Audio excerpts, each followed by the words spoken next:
Hey everybody, it's Comic Crack. Excuse me, sorry. It's Comic Crack, and look, you're seeing my face this time. I was going to talk to you today about the Prairie Comic Arts Festival. So this year was the very first one, and from what I understand, it was highly successful, which leads me to believe that this will be the first of many years that it goes on, which I'm really excited about. It was even better than I thought it was going to be, and yeah, I mean, I guess we'll just start with that. So when I found out about it a month or so ago, I can't remember exactly when, started looking, and you know, there were some artists that appealed to me. My kind of worry with it was that, like some of these events, it was going to be it was going to be of a certain type of convention, and it was going to feature a certain type of art that doesn't always appeal to me when it comes to this sort of thing. The only thing I can kind of relate it to is when I was doing kind of experimental music and noise music and stuff like that. You'd go to a lot of these kind of festivals where it was just filled with people just doing the actual art, and you'd get a lot of kind of people just cutting their teeth, so their stuff wasn't as polished. Some of it benefited from that fact that it wasn't polished, but some of it really didn't, because it just, you could still see it was people trying to find their feet and they weren't really there yet. So I thought that this festival might have a little more of that kind of thing, where it was still people kind of getting their feet wet, and it's like, here's a chance to show my artwork that I've been working on in my house that nobody else has ever seen, and this is my first chance kind of thing. And I was completely wrong about that. And it was maybe a little shitty of me to think that to begin with, but that's just what my thought process was. As they started announcing artists, and I had a chance of looking through people's works and following some links and just checking out people's stuff, it became clear that this was not going to be that at all. This was a wide range of people from a wide range of experiences, not just people just starting out, people who have been doing it for 7 years, people who have been doing it for 10 years. There was some guys there that have been working in the field for 30 years, you know, that sort of thing. So there was a real wide variety of talent and skill levels and visions. It wasn't all just kind of sci-fi based. It wasn't all just kind of CanCon based. There was a really nice mix of all of that. Sorry, I'm losing my voice here a bit. So it took place at the Millennium Library, which is our main library downtown. It was a free event. And the woman who organized it is also a publisher, and the name of her company, I have some business cards in front of me, and I don't think I took one of her business cards because it wasn't at Bay Press. I'm completely blanking. Yeah, and I don't have it written down here. Sorry, that's my bad. I'll make sure that I put proper links in this. I'm completely blanking on the name. She's done some work reprinting Canadian comics. One was a character called Nelvana, and another was Brock, I want to say Brock McCain or Brock McCoy or something like that. I can't remember. Either way, I'm really great with memory. She's going to be publishing Trina Robbins' new book, Sight Unseen. She had said that, you know, she just knows that based on who she is, it's going to be something incredible, so she wants to help her out. So, so not only is she a publisher, she decided to start this festival, and with her connections, got everything organized, and I gotta say, did a bang-up job of it. Like, did a really great job. Minor things that could be changed, but for the most part, I thought it was really professional, and it just was, it flowed really nicely. The space was really great, the way it was set up. One of the things that she had was some panels that took place throughout the day. There was 1, 2, 3, there was 6 total. They were 45 minutes each, and that was one of the things that I thought maybe could be a little different, and we ended up talking to her at the end and praising her on the festival, but said that maybe the comic panels could be a little longer next time, or separated somehow using 2 rooms so 2 could be going on at the same time, because I realize it's only a one-day festival, so I do understand that if you're going to have the doors open at 10:30 and only go till 5, you've only got a certain amount of time to cram things in. Completely understandable. Maybe dividing it up into 2 rooms, or maybe having less panels, who knows. Either way, I made it to 3 of them, and I only made it to 3 because the other 3 didn't really appeal to me that much. All of the panels, starting at 11 o'clock, there was Webcomics 101, starting your own zine or anthology, Comics Publishers USA, a Q&A USA, Comic Coloring 101, Artist Alleys 101, and Educational Comics. So the 3 that I went to were the zine anthology, the Comics Publishers Q&A, and the Comics Coloring.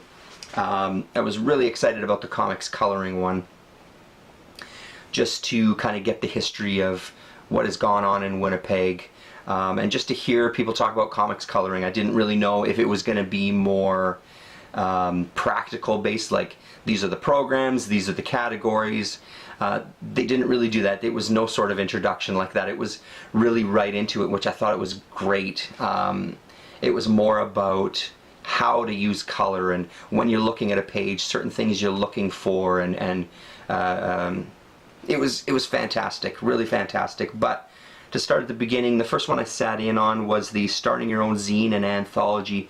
One of the other minor complaints that I had was that, especially with that one, there were some publishers there who dealt more with fiction and prose and that sort of thing, that weren't comics based. And while I understand that, you know, these publishers in their publishing house, they did have, some of them did have a couple of graphic novels, but for the most part, some of the publishers just dealt with fiction. So that was a little disappointing, because I was hoping to have everything from kind of a comics perspective.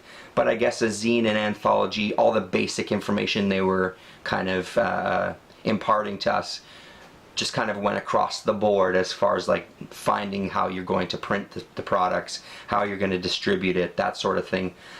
That panel was interesting for another reason, that there was a lot of people with varying degrees of experience. One of the women was fresh out of high school and had a small group of people that were creating this zine together as like a collective, and everything was a collective decision on what gets published and what the theme was going to be, and very collaborative. And then to the other end of the spectrum, where a guy had been working in the business and self-publishing and working with publishers for like 30 years. And then everything in between. One of the women had this one called, was it called Cockroach Zine?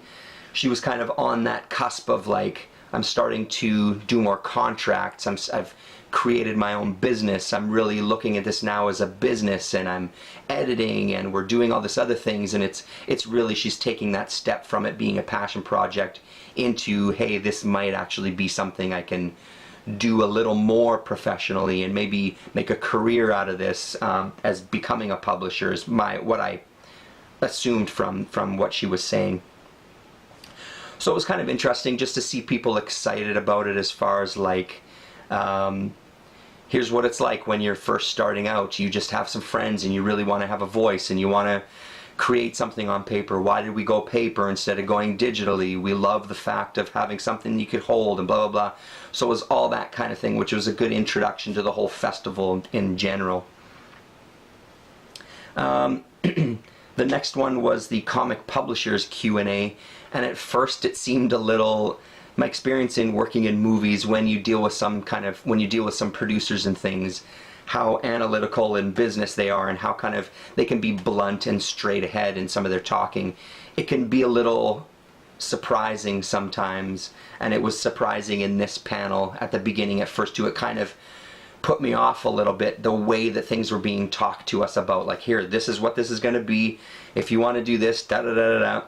But as the panel progressed and we got past that part, I could see that it's like that was a necessary intro to the whole thing. Like, listen, we're going to write down your questions and we're going to answer them at the end. If you have a pitch, this is not the place to pitch it in the form of a question. You can come and talk to us afterwards. You know what I mean? It was all this blunt talk just to like get past the stuff that they must deal with all the time being a self-publisher.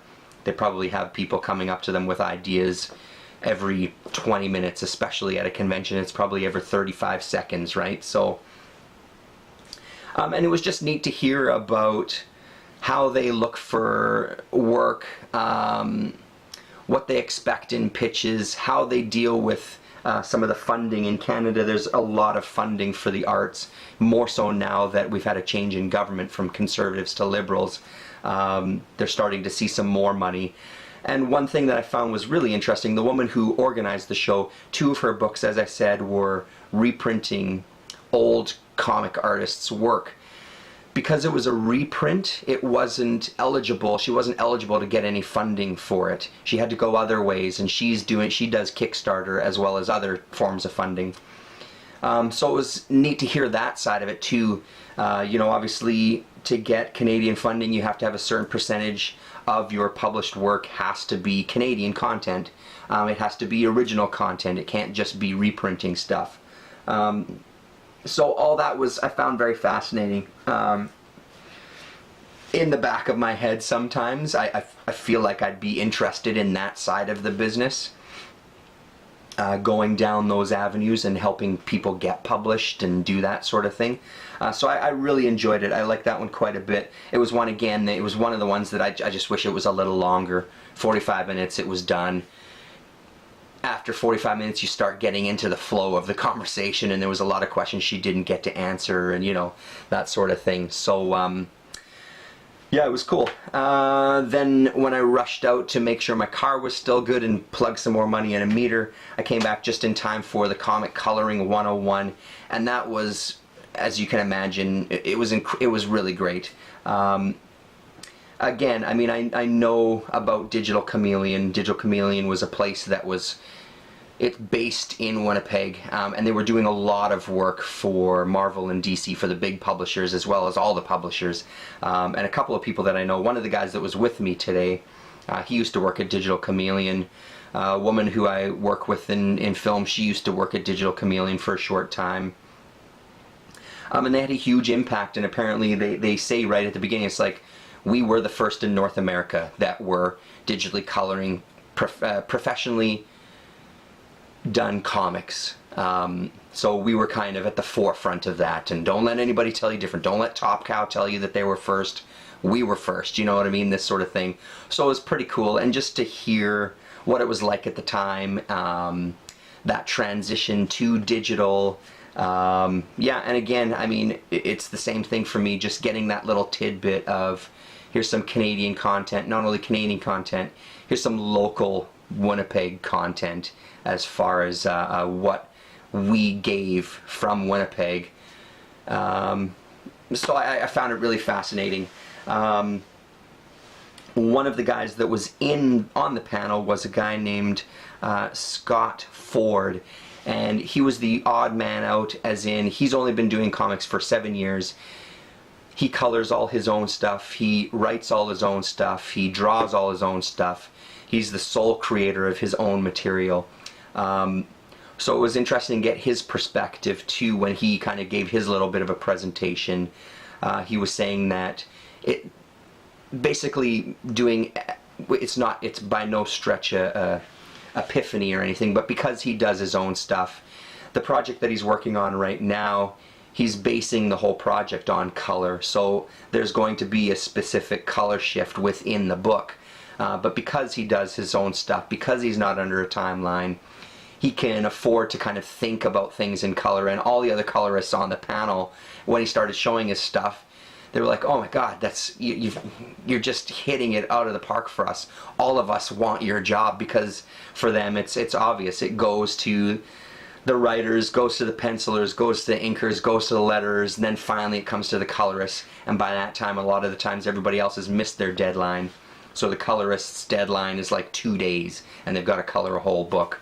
so they don't really have the chance to really digest things. They've just got to get it done and out the door. And there were some great stories about that sort of thing too. Yeah, and it was also good to see them interact with each other, because this guy's coloring is fantastic that he does on his own, and you could see the professional colorists like looking and going, wow, that's really beautiful, and look what you did here, and just watching them kind of break down each other's work was very cool to see as well. Like I said, they ended up using the full hour, and we basically got kicked out of the room. Okay, you guys got to wrap this up. We have another talk coming in right now. So that one easily could have been 2 or 3 hours, and it would have been fascinating because all the people involved were really nice people, and a lot of them knew each other for a long time, so there was that kind of casualness to the conversation, which was great as well. So yeah, I mean, that's something I think that is sorely missing from our big convention. We don't have panels. We don't have that sort of thing. There's just not. There's stuff where you can go listen to some jack-off actor talk about his movie or TV series or something, but honestly, who fucking cares about that? I'd much rather see this kind of thing. I'd much rather see talks about the job, the profession, about the history, about all these other things that I find a lot more interesting than some actor who appeared in some show that people care about. I don't care about it. So yeah, that was a highlight, and hopefully they keep that coming back. I'm gonna pause for a sec, and I'll be back with the second half, where we'll talk about what I got and talk about just the experience of talking to artists, and I'll show you this mess of stuff that I have in front of me. I'll be back.